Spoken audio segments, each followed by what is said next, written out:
রাস্তা bypass road হইতেছে, দেখছেন?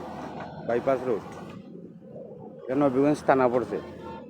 দেখেন এই রাস্তার কাজ হইতেছে, এর মধ্যে যে আপনার রাস্তা কুদার পরে এর মধ্যে 7টা লাশ একবারে টাটকা। দেখেন আপনি টাটকা লাশ, লাশটা এখন পর্যন্ত কিছু হয় নাই, এখন মতো টাটকা রয়েছে। এখন এই এলাকাবাসী মিল্লা যে লাশটারে আপনার অন্য জায়গায় কবরস্থান দিতেছে। দেখি আপনাদেরকে দেখায় একটু, দেখেন সেটা কি আল্লাহর কুদরত। দেখেন ওদের লাশটা এখন পর্যন্ত রয়েছে, অনেক বছর আগের লাশ। রাস্তার কাজে পূজার পরে দেখেন একবার টাটকা রয়েছে।